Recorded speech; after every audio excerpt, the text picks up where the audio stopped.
Hi guys, welcome back to Warthog Defense. I'm set. Ukraine isn't just knocking, they are kicking the door in.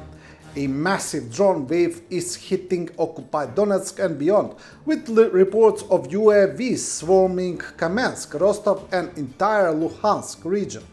Powers out, the skies are buzzing and Russian rail lines might be the main course. This isn't a raid, it's a statement. Temporarily occupied Donetsk came under a large-scale drone attack last night. Dozens of explosions have been heard in the city and surrounding areas, and over 150,000 residents have reportedly been left without electricity. Eyewitnesses claimed the drone attack on Donetsk had begun at around 2300 hours. Social media users reported at least 24 explosions in different parts of the city. Videos posted online capture the sounds of drones, explosions and air defense systems responding. The Donetsk Electro-Energy Company, controlled by the Russian occupation authorities, stated that over 150,000 residents of Donetsk, Makivka and Yasinvata had been left without power due to the attack. There are currently no statements from official Russian authorities regarding the scale of destruction or possible casualties. The Ukrainian military command did not comment on the situation as of the time of publication. Ukrainian forces have increasingly focused on disrupting Russian railway logistics, and tonight appears to be no exception. According to locals, the train junction was hit in the strikes.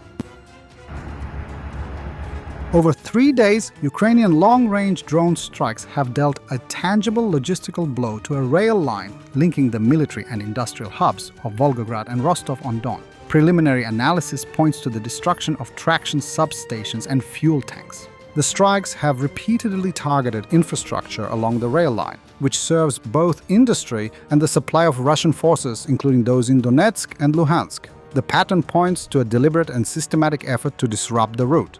Video uploaded by residents of Olovsky shows the local traction substation Dvoynaya, which powers the railway movement, engulfed in flames. We've geolocated the site and assess it's likely to remain temporarily out of service. Another drone strike hit a train with fuel tanks in Salsk, a railway hub in Russia's Rostov Oblast. The strike triggered intense flames and thick black smoke, likely disrupting rail traffic in the area for an extended period.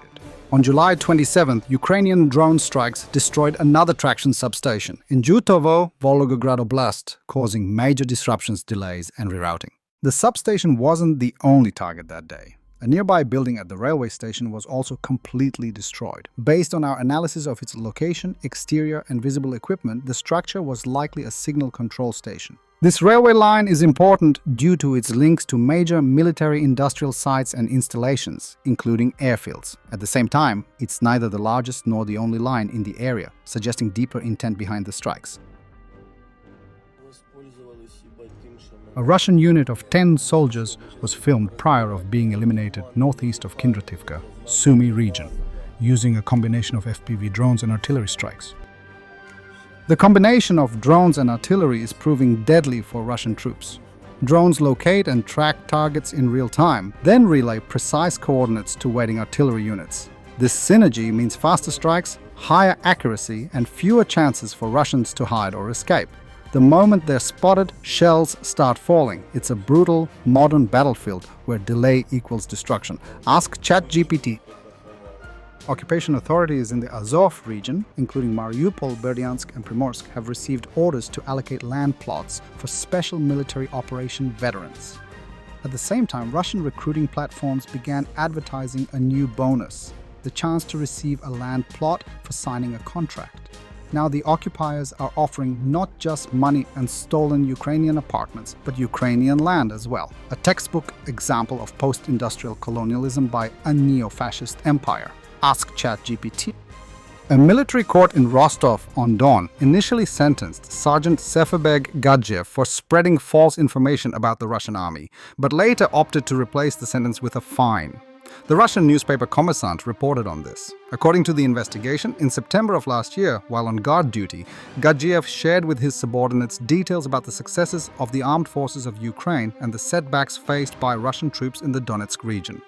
The court deemed this as public dissemination of knowingly false information using his official position, which falls under Part 2 of Article 207.3 of the Russian Criminal Code, fake news about the army.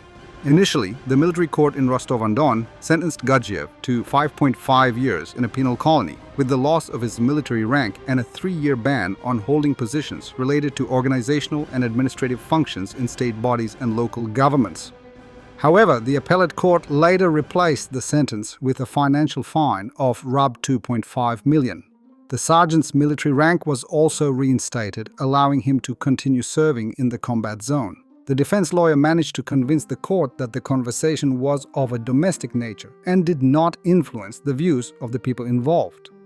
Previously, a Russian national was sentenced to 6.5 years in prison in Estonia for spying on behalf of the Russian Federal Security Service and violating the country's sanctions regime. Lavrov, we have a lot to do. The main of these things is, of course, to defeat the enemy. For the first time in history, Russia is fighting alone against the entire West. In the First World War, in the Second World War, we had allies. Now we have no allies on the battlefield. Therefore, you need to rely on yourself. Weakness must not be allowed, neither weakness nor hesitation. We have quite a few tasks. The main one, of course, is to defeat the enemy. For the first time in history, Russia is fighting alone against the entire West. In the First World War and the Second World War, we had allies. Now we have no allies on the battlefield. Therefore, we must rely on ourselves. We cannot allow any weakness or slackness. I'll announce the 10 to 12-day deadline today or tomorrow. No point waiting if you already know the answers. It'll mean sanctions, maybe secondary tariffs. I don't want to do this to Russia. I love the Russian people, but they've lost 1 million, Russians and Ukrainians. It's a disaster, and it's still going, Trump said. We're going to have you're the press. I'm reiterating it to you. I'd say 10 to 12 days. I'll announce it probably tonight or tomorrow. But there's no reason to wait. If you know what the answer is going to be, why wait? And it would be sanctions and maybe tariffs, secondary tariffs. You know what a secondary tariff is. And look, the Russian economy, I don't want to do that to Russia. I love the Russian people. They're great people. I don't want to do that to Russia. But this thing, they're losing a lot of Russians. They've lost 1 million Russians. And that's the, sons. That's the sons and daughters of Russian families. They leave the house, they go, bye mom, bye dad, and then they get blown away. And Ukrainian too. Look at Ukraine. It's a disaster what's happened there. But it continues to go on. As you know, we made a deal where the European Union is essentially involved, but it's NATO, and we're supplying weapons to NATO. NATO's now paying because the United States, because of Biden's in for $350 billion, the European nations are in for about $100 billion. Should be the opposite way, by the way, because we have a big ocean in between.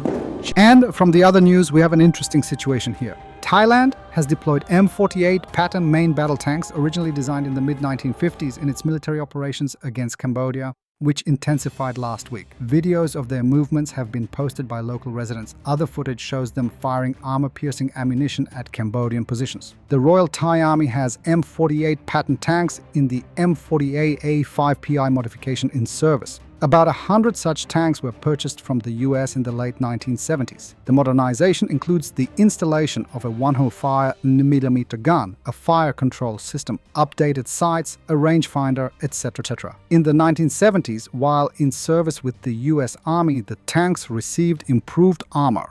For over 20 years, the M48A5 was the main battle tank of the Royal Thai Army until it was replaced by the M60 and later by more modern models. After the intensification of hostilities between Thailand and Cambodia, locals filmed them moving along a jungle road. Later, footage appeared showing tank fire in a mountainous area, allegedly from the positions of Cambodian forces. They are opposed by Soviet-made T-55 tanks in the Cambodian army. In the Thai army, the M48 Patton is not one of the oldest models. Until recently, the M41A3 Walker Bulldog was in service. Their country received them in the 1960s. The last unit to use the M41A3 was the 4th Cavalry Battalion of the 1st Royal Guard Brigade.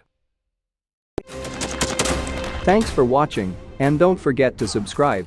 Also, if you want to support Warthog Defense, please become our member and get early access to new videos, exclusive members-only videos, and become administrator in comment section.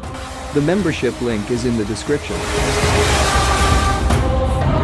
Rescues every day. We had a guy last week at 6 rescues in 6 days. You know, he's doing the job every day.